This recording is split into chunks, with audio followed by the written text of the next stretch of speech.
I got the call at 2 a.m. Mom had collapsed at home. Heart attack. They'd rushed her to St. Catherine's Medical Center. My sister Lauren's voice was tight with panic and accusation. Where are you? Mom's asking for you. I'm in Seattle. I'll catch the first flight out. Of course you're traveling. You're always traveling. Too busy for family as usual. I bit back my response. I'll be there in 6 hours. Tell Mom I love her. Lauren had already hung up. The red-eye from Seattle to Boston was turbulent.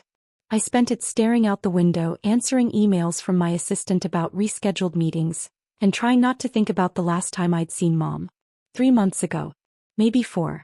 Lauren was right about one thing: I was always traveling. Building a tech company from the ground up meant constant movement. Investor meetings in San Francisco, client presentations in New York, conferences in London. My calendar looked like someone had thrown darts at a world map. But too busy for family wasn't fair. It was more complicated than that. I arrived at St. Catherine's at 9 a.m., still in my wrinkled travel clothes. The cardiac wing was on the 4th floor, bright, modern, with floor-to-ceiling windows overlooking the harbor. Nothing like the dingy hospital I remembered visiting as a kid. Lauren was in the waiting room with our brother David. They looked exhausted. Finally, Lauren said, "Nice of you to show up. How is she?" "Stable. They did an emergency angioplasty at 4 a.m. She's sleeping now." David rubbed his face. "It was bad, Anna. Really bad. Can I see her?" "Visiting hours start at 10, a nurse said, passing by. "Family only, 2 at a time." "I'm family," I said. Lauren snorted. "Are you?" "Hard to tell since you're never around." "Lauren, not now." "When then? When is it convenient for you to be part of this family? Mom's been asking about you for months. Wondering why you don't call. Why you don't visit." "I call every week. 5-minute phone calls between meetings don't count, Anna." The nurse was watching our exchange with obvious discomfort. "I'll let you know when you can go in," she said, retreating quickly. David stood. "I'm getting coffee. You two need to cool down." After he left, Lauren and I sat in hostile silence. She was right and I hated that she was right. My calls home had gotten shorter, less frequent. Always rushing, always distracted, always just wrapping up a meeting, or about to jump on a call. Building data flow solutions had consumed my life. What started as a data analytics startup in my apartment 6 years ago had exploded into a company worth hundreds of millions. We had 300 employees. Major Fortune 500 clients. Offices in 5 cities. And somewhere along the way I'd stopped being Ana Rodriguez's daughter and sister and become Ana Rodriguez, CEO. The person who was always too busy. Always traveling. Always working. "She's proud of you, you know," Lauren said quietly. "Mom, he brags about you to everyone." "My daughter the CEO. My daughter who built a company. But she misses you." "She won't say it, but she does." Guilt twisted in my stomach. "I miss her too." "Then act like it." 10 a.m. we went in. Mom looked small in the hospital bed, hooked up to monitors and 4 in her arm.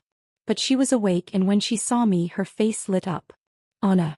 You came." I took her hand carefully, mindful of the 4. "Of course I came, Mama. How are you feeling?" "Tired.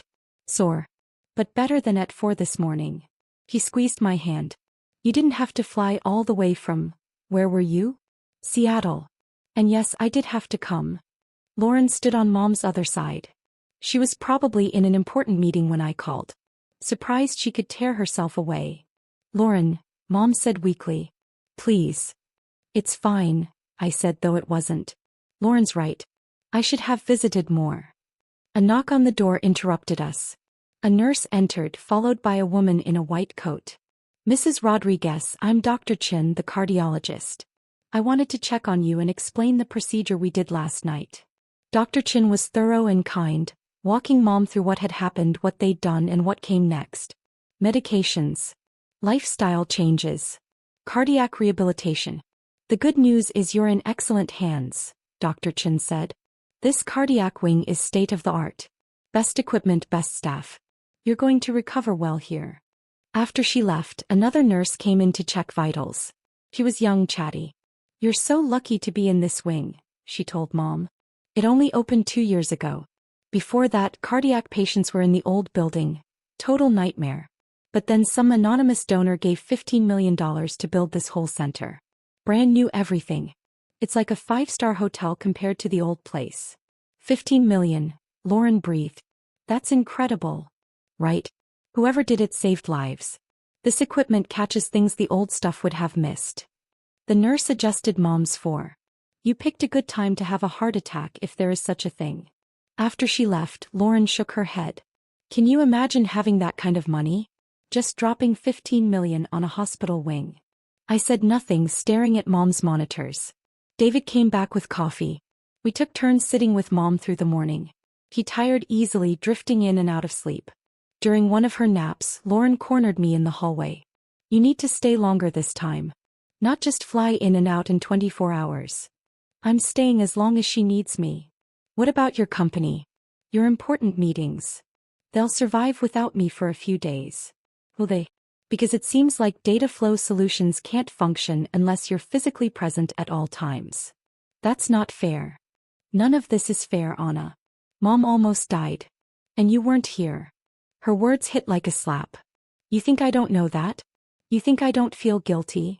I think you feel guilty for 5 minutes, then get back on a plane and forget about us until the next crisis. Before I could respond, the elevator doors opened. Dr. Patel, the hospital director, stepped out with 2 people I recognized from the hospital board. I'd met them during the donation process 2 years ago. My stomach dropped. Dr. Patel saw me and smiled. Ms. Rodriguez. I heard you were here. What a coincidence. I was just coming to check on your mother. Lauren looked confused. You know Anna? Yo her. Dr. Patel's smile widened. Ms. Rodriguez is one of our most generous benefactors. We're honored to have her here. The hallway seemed to tilt. I'm sorry. Lauren's voice was sharp. Dr. Patel looked between us, sensing tension but misreading it. I was just telling the board yesterday that we should reach out to Ms. Rodriguez about our pediatric wing expansion. After her incredible $15 million donation that built this cardiac center, we're hoping... Wait.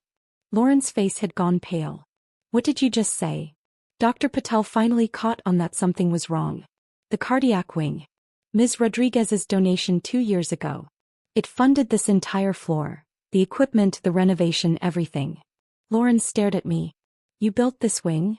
I couldn't meet her eyes. It was anonymous. It was supposed to stay anonymous. We've honored that publicly, Dr. Patel said quickly. But internally, of course, we know.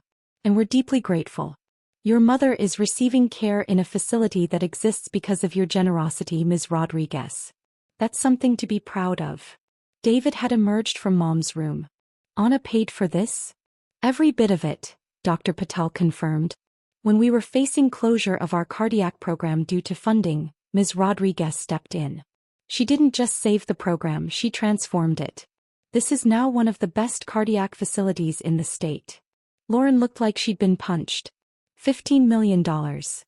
Actually, it was closer to 18 million by the time we included the equipment upgrades, Dr. Patel said. But who's counting? The impact is what matters. Mom's voice came from inside the room. What's going on out there? We filed back in. Mom took one look at our faces and frowned. What happened? Dr. Patel followed us in, oblivious to the family drama he'd unleashed. Mrs. Rodriguez, I was just telling your family that you're in excellent hands. Your daughter Anna's donation built this cardiac center. Without her generosity, this facility wouldn't exist. Mom's eyes went wide. Anna, you built this wing. I made a donation, yes. $15 million? Mom's voice was faint. 18 actually, David said, sounding dazed. Dr. Patel beamed. We're hoping Ms. Rodriguez will consider supporting our pediatric expansion as well. But that's a conversation for another time. For now, Mrs. Rodriguez, please focus on resting and recovering. You're in the best possible place. After he left, the silence in the room was deafening. Anna, Mom finally said. Why didn't you tell me? It was supposed to be anonymous. But $18 million. How do you even... Where did that money come from? Data Flow Solutions went public 2 years ago. The IPO was successful. Very successful. I wanted to do something meaningful with the money and I knew this hospital needed help. So I made the donation. Lauren was shaking her head. You had $18 million to give away, And you couldn't take a weekend to visit your mother? That's not fair. Isn't it? You had enough money to build a hospital wing, but not enough time to be part of this family. I was trying to help people. What about helping your own family? What about being present for the people who actually know you? Mom raised a hand weakly. Girls, please. Not here. But Lauren was on a roll. You know what the worst part is? You probably felt really good about yourself. Writing that big check, saving the hospital, being the hero. Meanwhile, Mom was at home wondering why her daughter never called. I was here helping her with her medications, taking her to doctor's appointments, being actual family. But sure, your $18 million is definitely more important than showing up. Lauren, that's enough, David said. No, it's not enough. Anna gets to swoop in whenever it's convenient, write checks to assuage her guilt and then disappear again. That's not family. That's just transaction. The words landed hard because they were partially true. You're right, I said quietly. Lauren blinked. What? You're right. The donation doesn't make up for not being here. It doesn't replace phone calls or visits or actually being part of your lives. I thought if I was successful enough, if I built something meaningful enough, that would be enough. But it's not. Mom was crying now, tears sliding down her cheeks. Anna, I'm proud of what you've built. I'm proud of your success. But I miss my daughter. I miss you too, Mama. Then why do you stay away? The question hung in the air. Why did I stay away? The answer was complicated. Partly work, yes. But also partly because coming home meant confronting the gap between who I'd become and who they remembered. Meant facing questions I couldn't answer and expectations I couldn't meet. It was easier to be Ana Rodriguez, CEO, than Ana Rodriguez, daughter who never visited. I don't have a good reason, I admitted. I got caught up in building the company, in proving I could succeed. And somewhere along the way, I forgot that success doesn't mean anything if you don't have people to share it with. Lauren's anger had deflated into something sadder. We don't need your money, Anna. We need you. I know. Do you? Because this, she gestured around the room. This is amazing. This donation probably saved Mom's life. But what saves a life doesn't matter if you're not around to live it with them. He was right. God, she was so right. I pulled a chair closer to Mom's bed. I'm staying. For as long as you need me. And after you're better, I'm going to do better. No more 5-minute phone calls. No more months between visits. I'll figure out how to balance work and family, but family comes first. You don't have to promise, Mom started. Yes, I do. Because Lauren's right. I've been so focused on building something meaningful that I forgot the most meaningful things were right here. Over the next week, I stayed at the hospital every day. I moved meetings to video calls, delegated what I could and canceled what couldn't be moved. My assistant nearly had a heart attack, but she adapted. David and I took shifts so Lauren could go home and sleep. We played cards with Mom, watched terrible TV and talked, really talked, for the first time in years.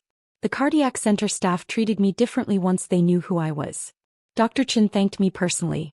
Nurses told me stories about patients who'd survived because of the equipment I'd funded.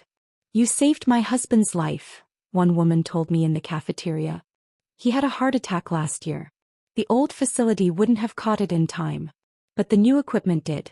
So thank you. Thank you for giving me more time with him. I cried in the bathroom after that conversation. Mom recovered steadily. The doctors were optimistic about her prognosis with proper medication and lifestyle changes. By day 5, she was sitting up, complaining about hospital food and demanding her own clothes instead of the hospital gown. Much better, Lauren said. The complaining means she's healing. On day 7, Mom was cleared to go home. We packed up her things, scheduled follow-up appointments and arranged for home care. In the car on the way to Mom's house, she took my hand. I'm proud of what you built, Mija. The company, the donation, all of it. But I'm most proud that you stayed this week. That meant more than any amount of money. I should have stayed before it took a crisis. Maybe. But you're here now. That's what matters. At Mom's house, we got her settled. Lauren had already stocked the fridge with heart-healthy meals. David had set up a medication schedule. I'd hired a home health aide to check on her daily. This is too much fuss, Mom protested. Get used to it, Lauren said. We're not taking chances. That evening, after Mom went to bed, the 3 of us sat in the kitchen drinking tea. I've been thinking, I said, about moving back. Lauren set down her mug. What? Not immediately. But Dataflow has an office in Boston. I could relocate there, work remotely more often. Be closer. Be present. You'd leave Seattle? The company is stable enough that I don't need to be in headquarters constantly. And honestly, what's the point of building something successful if I can't use that success to be near the people I love? David smiled. Mom would love that. What about you two? Would you be okay with me being around more? Lauren was quiet for a moment. Then, yeah, I would. As long as you actually show up this time. I will. I promise. Your promises haven't been great historically. I know. So I'm not just promising. I'm taking action. I'm putting it in my calendar, delegating more at work and making this a priority. Because you were right, success doesn't mean anything without family. We sat in comfortable silence, drinking tea, the weight of the week settling over us. The next morning I caught an early flight back to Seattle. But before I left, I stopped by the hospital. Dr. Patel met me in his office. Ms. Rodriguez, what can I do for you? The pediatric wing expansion you mentioned. Send me the proposal. I want to review it. His eyes lit up. Really? That would be incredible. On one condition, it stays anonymous again. No press releases, no naming rights, no publicity. Of course, whatever you prefer. And one more thing, I want to set up a fund for families who can't afford care. Something that covers the gaps insurance doesn't. Can we make that happen? Absolutely. That would be transformative.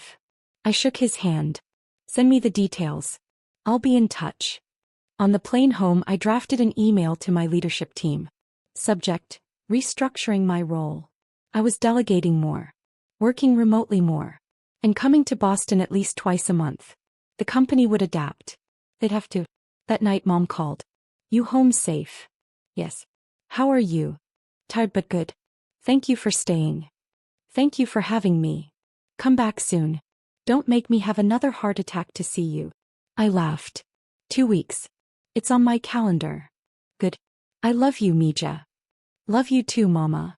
After we hung up, I glanced at my schedule. Meetings, calls, presentations. But now, circled in red. Boston. Family. Non-negotiable. It was a start.